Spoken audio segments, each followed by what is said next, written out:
Chapter 7. A surprisingly beautiful sister. Ning Yan. Hu Binji blinked in disbelief. Li Ruo's joy froze on her face, tears still clinging to her cheeks. 2 days ago, the clerk began, that nephew of yours, Ning Yan, was screaming his head off in the dungeon, demanding to see the magistrate. Said he had vital information. Turned out, he really did. The case was solved thanks to him. According to Great Feng's laws, that counts as meritorious service. He earned you all a pardon. That's true, Hu Binji stammered. He had raised Ning Yan from a child, taken the scrawny boy in like a stray cat. No one knew the kid better than he did. And this didn't make sense. Was the clerk lying? He didn't have proof, but the whole thing smelled off. Li Ruo turned pale. Wasn't it Nianer who had pulled strings to save the family? How the hell did this unlucky brat play hero from a jail cell? Confused and suspicious, Hu Binji led his family out the back door of the magistrate's office. And there he was, Ning Yan standing awkwardly outside, nervously combing his bird's nest of a hairdo with his fingers. The moment he saw his nephew, every doubt Hu Binji had evaporated.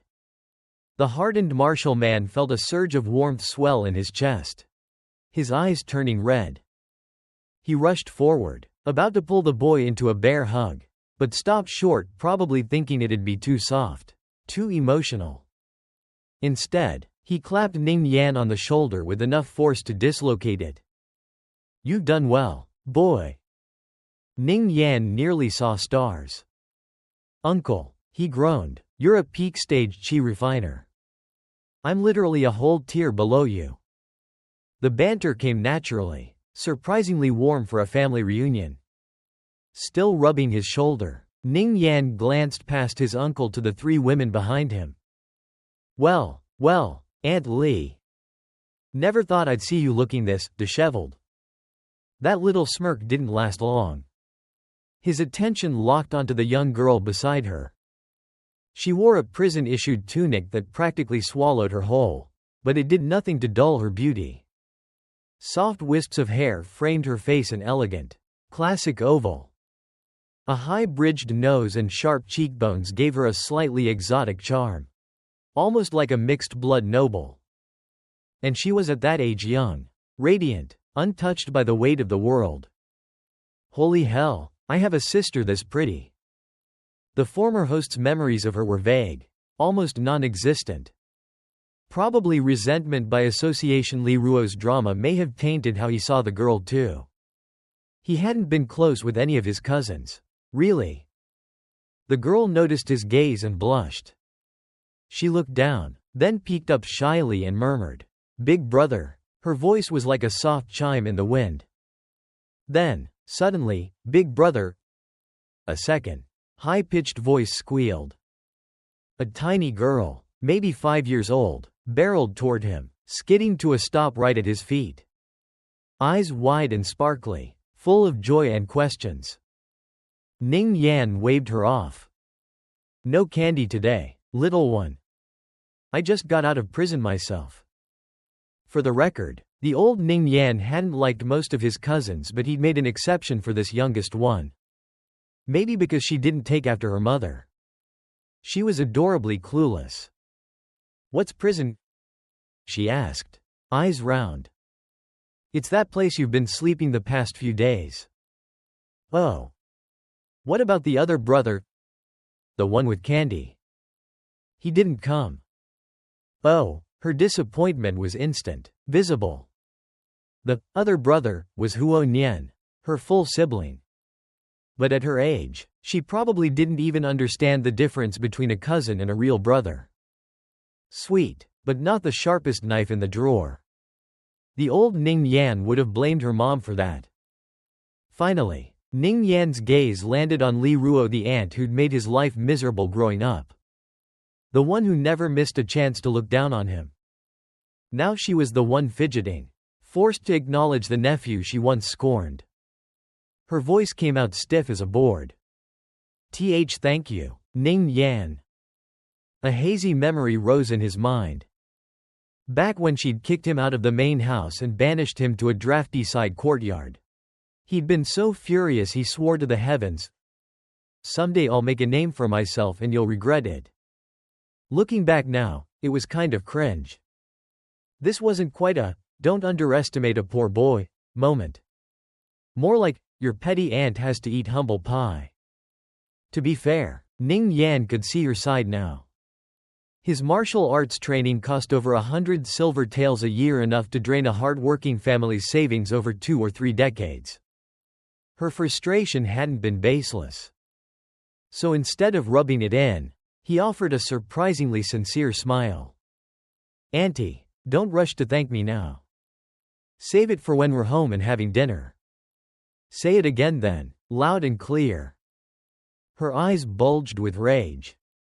If looks could kill. Hu Binji stiffened at the tension and barked, "Enough. Let's go home." Meanwhile, back at the old estate, Huo Nian staggered through the gates with a wine jug in hand. He'd lived in this house for 19 years. Now, the main gate was sealed. The halls empty. Just cold silence. He kicked the gate open, then paused, turned around, and shut it again. Killing yourself wasn't exactly a noble act, especially for a scholar. No need to draw official attention. Pride mattered. He wandered from the outer courtyard toward the inner halls, each step heavier than the last, like walking through the weight of a lifetime. He'd learned to read at 3, recite poetry at 5, memorize the classics by 10. Entered the prestigious Yunlu Academy at 14. Passed the provincial exam at 18. Genius didn't feel like an exaggeration. That brilliance became the root of his arrogance toward everyone, even family. He truly believed he'd be the pillar of the Huo family, their pride.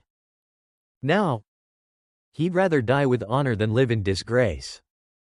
Draining the last of the wine, he tossed the jug aside, inked a brush, and began composing what he believed would be the greatest farewell poem of his life. Then he laughed loud, 3 times grabbed a pre-tied rope, and marched to the ginkgo tree in the courtyard. Oddly enough, standing face to face with death, he felt nothing. No fear. Just a wild, giddy sort of freedom. And in that moment, he understood why those radical scholars in old tales dared to defy empires. When you're not afraid to die, what's left to fear? Capital city. The most prosperous, bustling place in the empire, often called the crown jewel of Great Feng. Ning Yan strolled leisurely through the ancient streets, taking in the sights. Carriages rolled past like waves. Horses trotted like dragons. Market stalls lined the road, colorful banners flapping in the wind. A line of poetry floated through his mind. Mist on willows. Breeze through curtains. 10,000 rooftops shimmer in green. But even the most poetic verses couldn't capture the grandeur of this place. According to the geography of Great Feng, in the first year of the Yuanjing era, capital city had over 1.96 million residents. It was now the 36th year of Yuanjing. The population had likely passed 2 million. Their home had once been a grand, 3-courtyard residence, plenty of space for maids and servants. Now, it stood silent. The staff long gone. Doors locked. Echoes of the past. Li Ruo stared at the nameplate above the gate, emotion clouding her face. "I wonder how Nianer is doing. That boy swore he'd get us out." She stepped inside. Houses here must cost at least 5,000 taels. Ning Yan did the math. Down payment would be 1,500. Wait, why do I still care about real estate prices? This isn't even my world anymore. He chuckled at himself. Hu Binji reassured her. Nianer's a scholar, calm, composed, dependable. He's probably still out there, doing everything he can for us. Just wait till he comes back. We'll surprise him. Ning Yan's smile vanished. Oh no. Huo Nian's planning to kill himself. Chapter 8. Why do you keep staring at me, little sis? The silence shattered with a wail. Nian. Auntie was the first to react, her shriek sharp and panicked. She and uncle rushed to their son, who now sat motionless, eyes vacant, as if life itself had left him. Auntie clutched the boy close, sobbing uncontrollably. Uncle could only sigh deeply beside her, helpless. Xu Qi'an stood a short distance away, watching the tragic scene unfold. He felt a twinge of empathy for his younger cousin, now spiritually hollowed out. There are 3 moments in a young man's life that can utterly destroy his soul. First, getting caught mid-slow, left-handed enlightenment by your parents. Second, talking trash about your teacher's very noticeable backside, only to realize she's standing right behind you. And third, having your painfully sincere love letter read aloud to a crowd. Each is a social death sentence. The kind that makes you want to crawl into a hole and disappear forever. Xu Qi'an had been there. That's why, even though he was dying inside from laughter, he respectfully covered his mouth and coughed. Ahem, ahem. From across the room, Ling Yue shot him a side-eye full of venomous blame. Really? Laughing at your cousin's emotional collapse? It seemed to say. Their youngest sister, Lingyan, had skipped over to ask for candy, but seeing the tension, she wisely backed away. Xu Tanian, ever the scholar, quickly grasped the only honorable escape. He shut his eyes, let out a sigh, and collapsed into a faint. Dramatic? Yes. Effective? Also yes. In the quiet courtyard, Xu Qi'an stripped off his clothes and sank into a stone bath. The icy water seeped into his pores, shocking his nerves awake. For a martial artist at peak body tempering, this kind of cold was nothing. One of the perks of a well-forged physique: stronger muscles, higher tolerance for pain, and oddly enough, cheaper heating bills. Now that the chaos had settled, he finally had a chance to reflect. Strange, there's no memory of how the original owner of this body died. No last moments. Just blackout. Xu Qi'an still remembered his own death vividly: alcohol poisoning. No doubt about it. Too many shots, celebrating his promotion. Before all this, before he woke up in a feudal fantasy hellscape, he'd been an overworked ex-cop who'd quit the force to chase the startup dream. Year 2. Burned out. So he humbled himself, climbed back up from the bottom, became a workhorse. A machine. And finally, with enough late nights and lonely conversations with Miss Right Hand, he caught the boss's attention. He made it. Promotion. Raise. Condo down payment. He was headed for the good life. Mortgage. Marriage. Minivan. As long as no creepy single neighbor started watching him shower, he was golden. Then boom, dead. He slapped the water hard, sending droplets flying. All that hustle to climb out of the gutter. And what do I get? Yeeted into a damn feudal backwater. And don't even get me started on my bank account: over 600 grand saved for that down payment. Now it's just gone. He stared up at the dimming sky. The worst part? I'm dead. And my money's still alive. He paused. Well, at least my parents can inherit it. Unless estate tax eats half of it. Another sigh. One more year and I could have started challenging the system. Built something real. He slumped deeper into the bath, muttering, guess I'll never finish Attack on Titan now, and our national team didn't even win a single championship. Unfinished business, man. Then he froze. Shish, T. I left 120 gigs of Animal Kingdom on my hard drive. If mom finds it. Yep. Socially dead in 2 worlds. Sometime after, he fell asleep. When he woke, dusk had painted the sky. Xu got out of the tub, his skin pale and pruny from the long soak. He dressed in clean robes, stood before the bronze mirror, and began tying his hair back. The face staring back was young, firm-jawed, with thick brows and sharp eyes refined by years of martial training. Still not quite on par with Tony Leung or Louis Koo, he muttered, but I'll allow it. The real bonus: this body was in way better shape than his old one. Still, this isn't ideal. I would have preferred to reincarnate into a normal ancient world. At least everyone would suck equally. But here, everyone's a damn powerhouse. Blink and you're headless. This world wasn't just swords and politics. It had monster clans, spiritual sects, and at least 6 major cultivation systems. Of them all, martial artists were considered the most basic. A bit like bringing a sword to a laser fight. Xu himself was a 9th rank body tempering cultivator. Uncle was 1 tier up 8th rank, energy tempering. Beyond that was spirit forging. After that, it got fuzzy.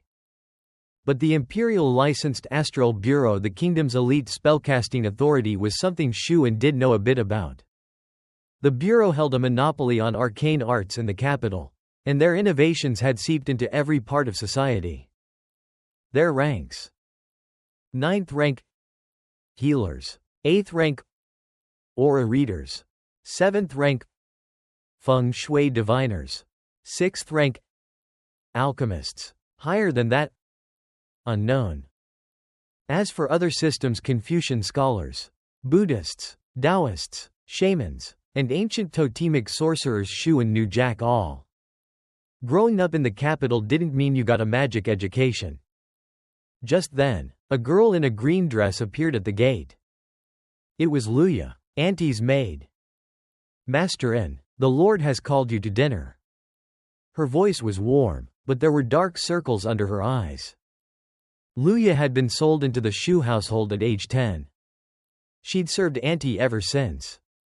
When the family fell, the servants were dismissed, but 5 days later, the Zus were back on their feet. Word had it, it was all thanks to Xu. She was only 18, and standing here before him, she looked nervous. A little shy, too. "Stop calling me Master In," he muttered, clearly annoyed. "But that's who you are," she said, flustered. Xu sighed. "Whatever. At least my last name isn't Wu." The two of them left the courtyard and headed toward the main house. On the way, Luya hesitated, then whispered, "Just so you know, the Lord and Madam were fighting earlier." "Oh. Why?" Madam demanded to know who swapped the tax silver. She kept pressing. The Lord couldn't give a straight answer. And it escalated. Xu nodded. He had explained to Uncle earlier that the silver hadn't been stolen, it was replaced with fakes. So Auntie had been stewing on it in silence. Inside the main hall, chaos awaited. Husha Lingyan, the youngest sister, was standing on a stool, arms flailing, head thrown back, unleashing an ear-piercing wail straight at their mother. Uncle was calmly sipping wine. Lingyue ate quietly. And cousin Tanian still looked like his soul had left the building. Auntie was rubbing her temples, clearly exhausted. When she saw Luya enter, she didn't hesitate. "Take her. Now." Xu turned to the crying girl. "What happened?" "Mommy lied to me." Lingyan hiccuped between sobs. "She said, if we made it home safe, she'd take me to Moon Orchid Lounge. But she didn't." Moon Orchid Lounge. The most upscale tavern in the capital. Nobles only, no merchants or commoners allowed. Funny. The kid could barely remember her siblings' names, but she definitely remembered that place. Probably had a meal there once, and it left a mark. Proof she wasn't dumb, just storing her memory in weird places. Xu cast a side eye at Uncle, who continued sipping wine like none of this was his fault. Auntie looked caught between guilt and a migraine. She was scared. She made a promise she didn't expect to keep. Auntie said softly. Tricking children now. Auntie. Tisk. Xu Qi'an responded instinctively. She looked like she was about to explode. Lingyan, recognizing an ally, rushed over and clung to his leg. Big brother, you take me, please. Moon Orchid Lounge. One tael per person. Xu An's face turned cold. Luya. Take her out. And just like that, the tiny storm was carried away, still sniffling. Auntie shot her husband a death glare, then turned her attention to Xu Qi'an with a cryptic look. Chapter 9. Auntie loses it. You? Her cheeks flamed red as the entire family turned to look. Embarrassed, the teenage girl's eyes shimmered with unshed tears beneath the soft glow of the oil lamp. Sure, having an older sister might be nice, but a little sister who burst into tears at the slightest tease, that had its own charm. Hushan chuckled inwardly. Lips puffed in defiance. Ling Yue squared her shoulders and faced him head-on. I want to know how you figured out the case just from the file. Tan Nian, who had been pretending to be invisible, froze. He'd read that file too front to back, more than once, and found absolutely nothing. Yet Hushan had cracked it the same day he got his hands on it.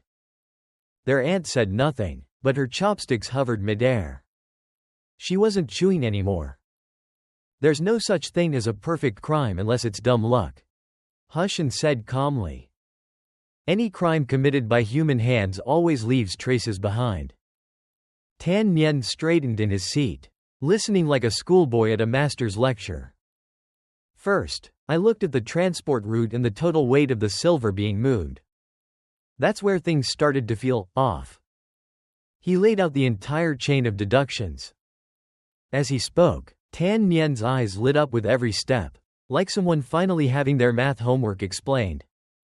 Under the table, his fists clenched. When Hushan finished, Tan Nian sniffed. Not bad, I guess. He always said the opposite of what he meant. Everyone at the table was used to it. Ling Yue ducked her head, hiding the sparkle of admiration in her eyes. With a loud slap of his palm on the table, their father roared, so that's what it was? Damn. Why didn't I see it? Tan Nian shot him a sideways glance. Because it would have taken a miracle if you had. Hushan couldn't help it. He snuck a look at his uncle and remembered a line from a novel he once read. So what if I'm uneducated? I've got, damn it, and that gets me through life just fine. His uncle was a martial artist, barely literate. The man could write his name, but it looked like chicken scratch. With that rockhead of yours, you think you could solve anything? His aunt snapped, flicking her chopsticks at her husband. Hushan turned to his uncle.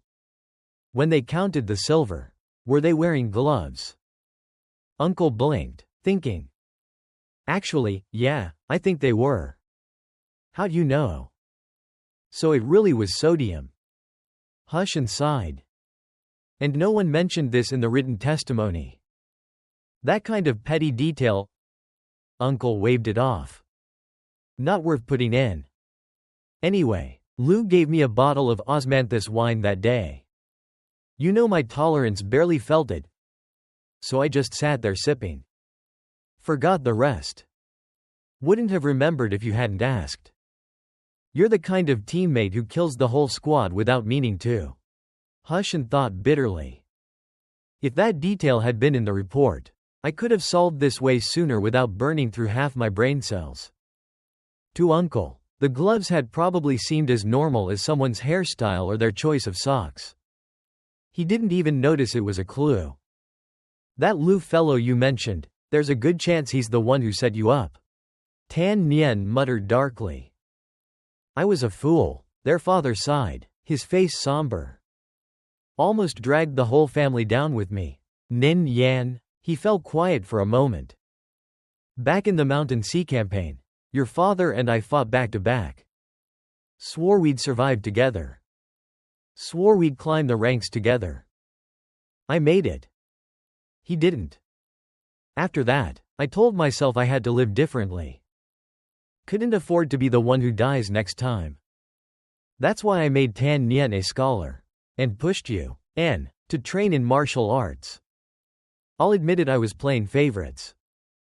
His wife scoffed. No kidding. Always spoiling your nephew. More than 100 taels of silver every year.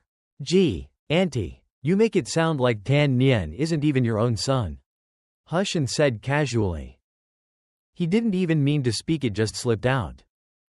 Wow, he thought. The original host of this body really held a grudge.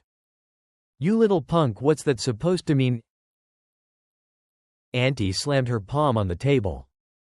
Tan Nian and Ling Yue just kept eating, unfazed. Clearly, this wasn't their first rodeo. Uncle groaned. Enough. I barely made it out of that mess alive. And now I gotta listen to this crap. Might as well have died back there. Everyone went back to eating in awkward silence. The Mountain Sea Campaign, Hushan remembered that. This world was vast and boundless. The Great Feng Empire ruled the central continent, a land of martial kingdoms and scholarly courts. At its peak, Feng's influence stretched far, its might undisputed for 6 centuries. 20 years ago, Feng allied with the Western nations to push back the barbarian hordes from the north and southwest. The decisive battle took place at Shanhai Pass. Over 1 million soldiers fought. Within half a year, the campaign ended, and so did the lives of countless men. It was one of the bloodiest wars in recorded history. And Hushan's father was among the fallen. Keyboard warriors, street novels, that's where I pieced together the 300-year rule. Hushan mused. It was a theory he made up himself. As a casual history buff in his past life, he'd noticed a pattern. No dynasty ever lasted more than 3 centuries. The Han and the Song had to reboot halfway through. Ming didn't stand a chance, split apart by squabbling princes. So how had Great Feng survived for 600 years? Probably had something to do with the unique power system of this world. Meanwhile, the little girl Lu Na had brought home had stopped crying.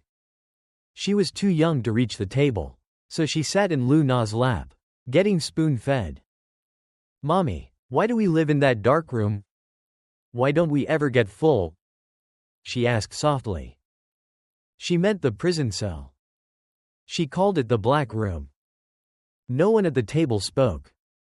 Auntie's face was pale with sorrow. Uncle sighed. It's because your daddy made a mistake. The girl tilted her head. Oh. Last night, I was really hungry, so I woke up. I caught something with these on its head. She raised 2 tiny fingers on either side of her head to demonstrate. It was a cockroach. In prison, they and the rats were like local gang bosses. Everyone's expressions changed, guilt, grief, and shame washing over them. Letting a child suffer like this, it was a stain on them all. Eat, sweetheart, eat, said Li Nhu, her lips trembling, tears in her eyes.